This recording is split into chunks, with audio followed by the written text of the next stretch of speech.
हरे कृष्णा। श्रीमद् भगवद गीता यथारूप chapter 2 श्लोक number 65। प्रसादे सर्वदुःखानां हानिरस्योपजायते प्रसन्न चेतसो हासु बुद्धि पर्यवतिष्ठते।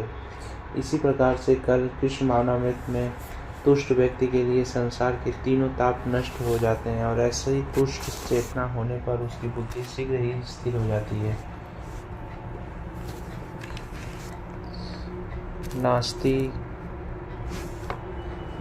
नास्ति बुद्धिरयुक्तस्य न चायुक्तस्य भावना न चाभावयत शांतिर्शान्तस्य कुतः सुखम। जो कृष्ण भावनामृत में परमेश्वर से संबंधित नहीं है उसकी न तो बुद्धि दिव्य होती है और न ही मन स्थिर होता है। जिसके बिना शांति की कोई संभावना नहीं है, शांति के बिना सुख हो भी कैसे सकता है।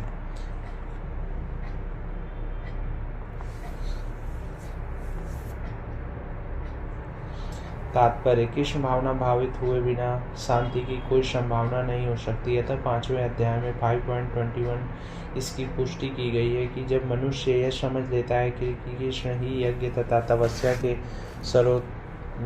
के उत्तम फलों के एकमात्र भोक्ता हैं और समस्त ब्रह्मांड के स्वामी हैं तथा वे समस्त जीवों के असली मित्र हैं, तभी उसे वास्तविक शांति मिल सकती है। अतः यदि कोई कृष्ण भावना भावित नहीं है तो उसके मन का कोई अंतिम लक्ष्य नहीं हो सकता। मन की चंचलता का एकमात्र कारण अंतिम लक्ष्य का अभाव है। जब मनुष्य को यह पता चल सकता है कि कृष्ण ही भोक्ता, स्वामी तथा सबके मित्र हैं तो स्थिर चित्त होकर शांति का अनुभव किया जा सकता है। तो जो कृष्ण से संबंध न रखकर कार्य में लगा रहता है वह निश्चय ही सदा दुखी और अशांत रहेगा, भले ही वह जीवन में शांति तथा आध्यात्मिक उन्नति का कितना भी दिखावा क्यों न कर ले। कृष्ण भावना में स्वयं प्रकट होने वाली शांतिमयी अवस्था है जिसकी प्राप्ति कृष्ण के संबंध से ही प्राप्त हो सकती है। इंद्रियणा ही चरता यन्मोनुविधीयते तदस्य हरित प्रज्ञा वायुर्नावमिवास्पृशि। जिस प्रकार पानी में तैरती नाव को प्रचंड वायु दूर बढ़ा ले जाती है, उसी प्रकार विचरणशील इंद्रियों में से कोई एक जिस पर मन निरंतर लगा रहता है मनुष्य की बुद्धि को हर लेती है। तात्पर्य, यदि समस्त इंद्रियां भगवान की सेवा में न लगी रहे और यदि इनमें एक भी अपनी तृप्ति में लगी रहती है तो वह भक्त की दिव्य प्रगति पथ से विपथ कर सकती है। जैसा कि महाराज अम्बरीश के जीवन में बताया गया है, समस्त इंद्रियों को कृष्ण भावनामृत में लगा रहना चाहिए क्योंकि मन को वश में करने की यही सही और सरल विधि है। तस्मादस्य महाबाहो निगृहीतानि सर्वश इंद्रियाणि निन्द्रियार्थे व्यस्तस्य प्रज्ञा प्रतिष्ठिता। अतः हे महाबाहु, जिस पुरुष की इंद्रियां अपने अपने विषयों में सब प्रकार से विरत होकर उसके बस में है उसी की बुद्धि निस्संदेह स्थिर है। तात्पर्य, कृष्ण भावनामृत के द्वारा या सारी इंद्रियों को भगवान की दिव्य प्रेमा भक्ति में लगाकर इंद्रिय तृप्ति की बलवती शक्तियों को दमित किया जा सकता है। जिस प्रकार शत्रुओं का दमन श्रेष्ठ सेना द्वारा किया जाता है उसी प्रकार इंद्रियों का दमन किसी मानवीय प्रयास के द्वारा नहीं अपितु उन्हें भगवान की सेवा में लगाए रखकर किया जा सकता है। जो व्यक्ति यह हृदयंगम कर लेता है कि कृष्ण भावनामृत के द्वारा बुद्धि स्थिर होती है और इस कला का अभ्यास प्रामाणिक गुरु के पद प्रदर्शन में करता है, वह साधक अथवा मोक्ष का अधिकारी होता है।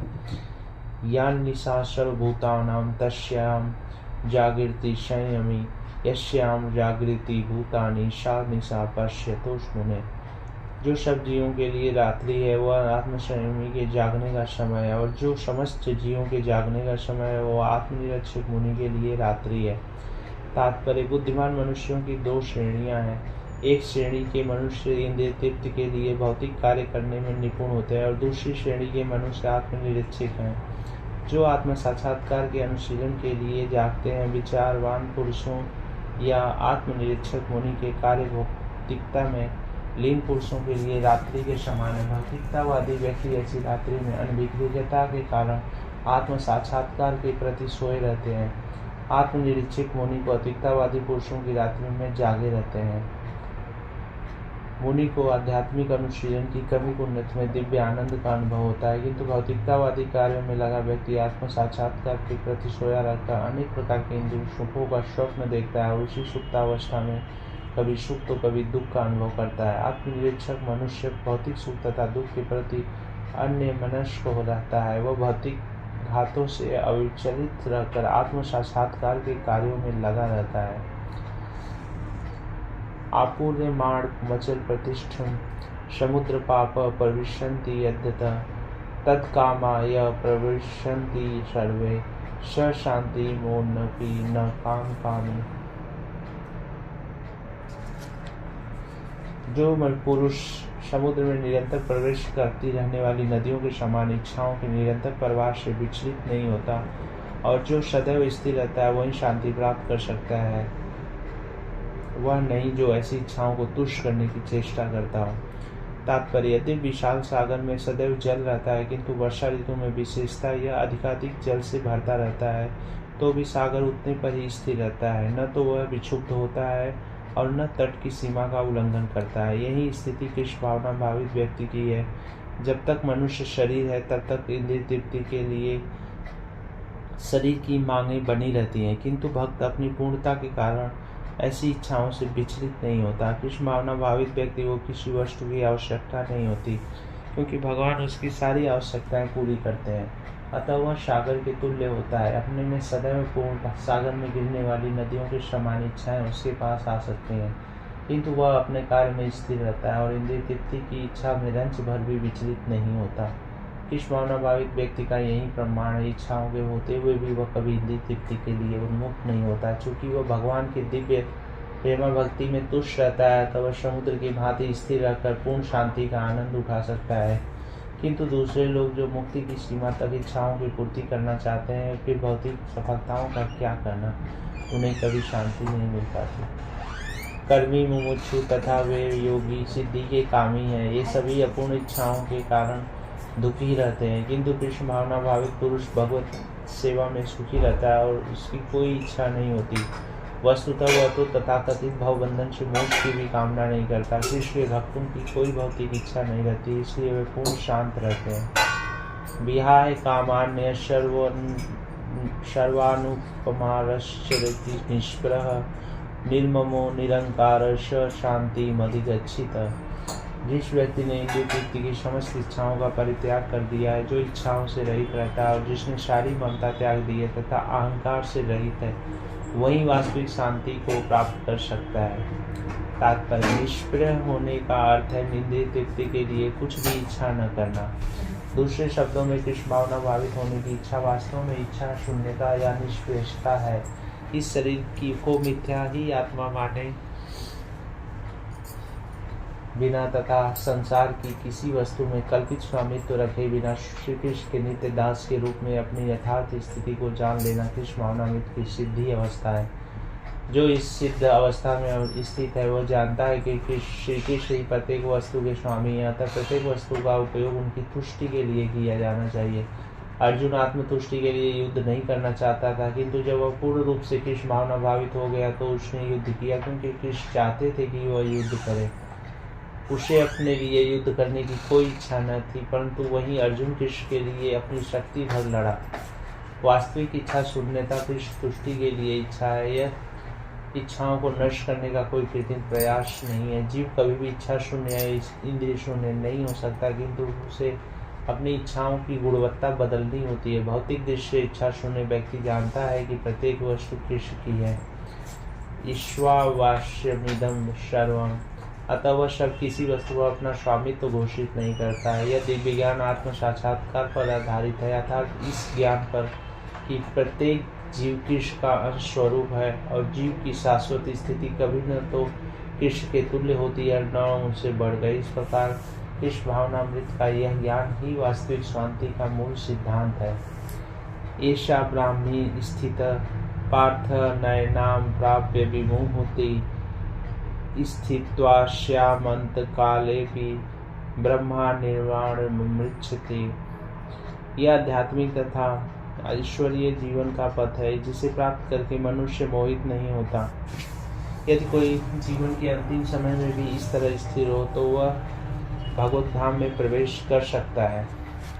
तात्पर्य: मनुष्य कृष्ण भावनामृत या दिव्य जीवन को एक क्षण में प्राप्त कर सकता है और हो सकता है कि उसे लाखों जन्मों के बाद भी न प्राप्त हो।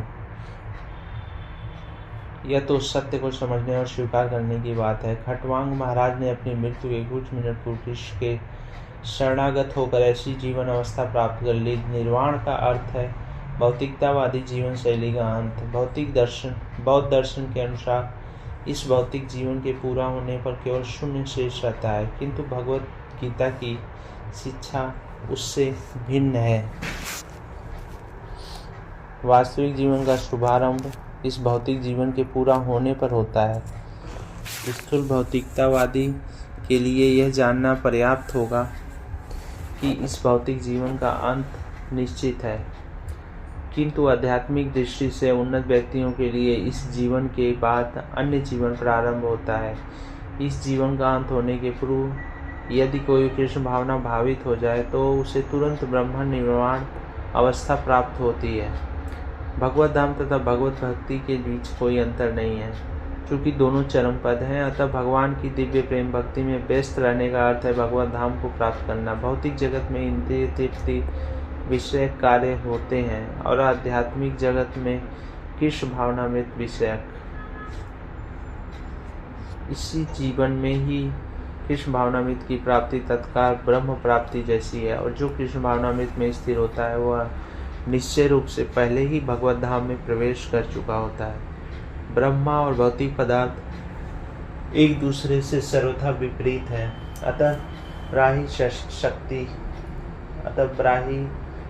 स्थिति का अर्थ है भौतिक कार्यों के पद पर न होना। भगवत गीता में भगवत भक्ति को मुक्त अवस्था माना गया है। सगुणांश मति तयान ब्रह्मा भूभाय कल्पते। अतः ब्राह्मी स्थिति भौतिक बंधन से मुक्त है।